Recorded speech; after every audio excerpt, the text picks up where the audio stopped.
Friends, अभी तक हम लोग डिफरेंट कोफिशिएंट ऑफ कंप्रेसिबिलिटी देख चुके हैं, है ना। उसमें हमने देख लिया था सी, एक सेकेंड, हाँ, इसमें हमने ये वाला कर्व देखा था, ठीक है। इसके बाद हम लोगों ने देखा था ये, ठीक है। इसमें हमने देखा था ए वी, ठीक है। ए वी बोले तो क्या होता है, कोफिशिएंट ऑफ कंप्रेसिबिलिटी, ठीक। ये हम देख चुके हैं पिछले वीडियो में, ठीक है। उसके बाद हमने देखा था कंप्रेशन इंडेक्स, रिकम्प्रेशन इंडेक्स, है ना। सी सी और सी आर दोनों का फॉर्मूला सेम होता है, ठीक है। अब हम लोग देखेंगे कि हमने अभी तक एक फॉर्मूला पढ़ा था किसका, एससी का, बोले तो प्राइमरी कंसोलिडेशन का, है ना। प्राइमरी कंसोलिडेशन का हमने फॉर्मूला पढ़ा था delta E upon 1+E0 into H0, ठीक है। तो डेल्टा ई यहाँ पे क्या था, change in void ratio upon 1+E0, E0 क्या था, initial void ratio, into H0 क्या थी, इनिशियल थिकनेस, ठीक है। तो अब मैं बात करने वाला हूँ आपसे कि फॉर्मूले का एक मॉडिफाइड फॉर्म भी हमारे पास कुछ ऐसा रहता है सीसी के फॉर्म में, ठीक है ना। सीसी क्या होता है हमारा, सीसी होता है हमारा कंप्रेशन इंडेक्स, ठीक है। और सीआर होता है हमारा रिकम्प्रेशन इंडेक्स। तो सीसी हमने पढ़ लिया डेल्टा ई, ठीक है, delta E upon log sigma 2 bar upon sigma 1 बार, है ना। ये यहाँ पे लिखा हुआ है साफ साफ, ठीक है। तो ये हम पहले देख चुके हैं, इसलिए मैं थोड़ा क्विक, है ना, आप लोगों का टाइम वेस्ट ना हो इस चक्कर में, तो मैं फटाफट बता देता हूँ जो चीज़ हम पहले देख चुके होते हैं। तो ये हमने देखा था, इसके बेस पे हमारे पास एससी का एक मॉडिफाइड फार्मूला आता है ना। एससी क्या होता है, delta E upon 1+E0 into H0, ठीक है। तो अब देखो यहाँ से डेल्टा ई की एक नई वैल्यू मिल जाएगी क्या हमको, और वो हम क्या यहाँ पे रख देंगे तो एक नया फार्मूला मिल जाएगा हमको। वही फार्मूला देखना है हमें।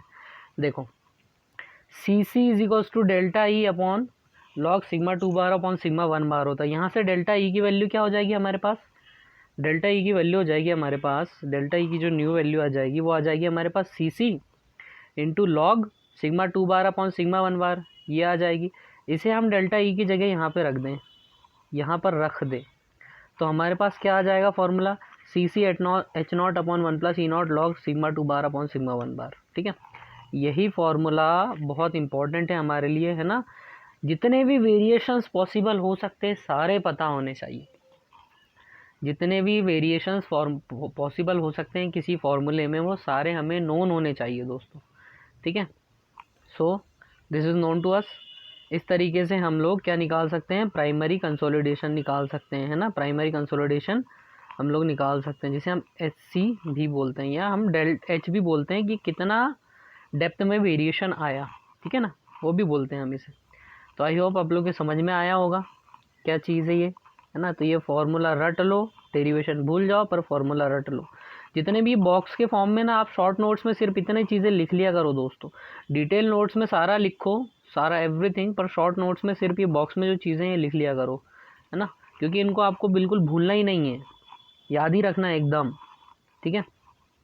उसके बाद बात करते हैं एक और कोफिशिएंट की, कोफिशिएंट ऑफ कंप्रेसिबिलिटी, जिसको एम वी से शो करते हैं।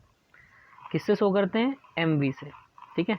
तो एम वी जो होता है हमने देखा था क्या होता है, एम वी होता है ए वी अपॉन 1+E0, ये पहले हम इस बारे में बात कर चुके हैं, ठीक है। तो अब हमें पता है कि ए वी जो होता है वो delta E upon delta sigma bar होता है ना, चेंज इन वॉइड रेशियो, है ना, upon change in effective stress का रेशियो होता है, ठीक है। इसकी भी एक बार पिक्चर देख लो, देखने से जल्दी याद आता है, ये है ना, डेल्टा सिग्मा और delta E upon delta sigma bar, ठीक है। तो ये ए वी हमारा ये होता है, इस कर्व से या इस कर्व से हमारे पास आया था, दोनों में ही मतलब सेम ही चीज़ हम वो करते हैं, है ना। कोई डिफ्रेंशिएट नहीं करते कि वर्जिन कर्व के लिए ए वी है या रिकम्प्रेशन कर्व के लिए ए वी है, दिस इज़ कॉमन, ठीक है। सो वहाँ से हमें ये पता चल गया ए वी की ये वैल्यू होती है, ठीक है। तो A V is equals to होता है delta E upon delta sigma bar. अगर आप ए वी की जगह पे ये वैल्यू रख दो, delta E upon delta sigma bar, ठीक है, यहाँ पर रख दो, तो ये कुछ आ जाएगा आपके पास, एम बी का फॉर्मूला कुछ ऐसा आ जाएगा, ठीक है।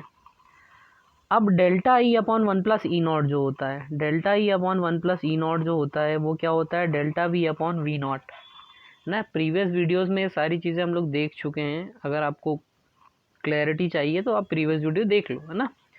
वेरी वेरी इंपॉर्टेंट है कि सब इंटरलिंक हैं चीज़ें, और हमने पढ़ा भी ऐसे कि सारी चीज़ों को कनेक्ट करते हुए। जब हम कनेक्ट करते हुए पढ़ते हैं ना किसी चीज़ को, तो वो क्या होती है, एक एक एक लिंक जैसी बन जाती है, और वो बहुत आसानी से समझ भी आती है और याद भी रहती है। नहीं तो अचानक से कहीं आपको एमबी पढ़ाने लगो, सीवी पढ़ाने लगो, सीसी पढ़ाने लगो, ये क्या है बोले, सारी चीज़ें कनेक्टेड हैं हमारा, है ना। तो कनेक्टेड है तो याद रखने में बहुत आसानी होगी।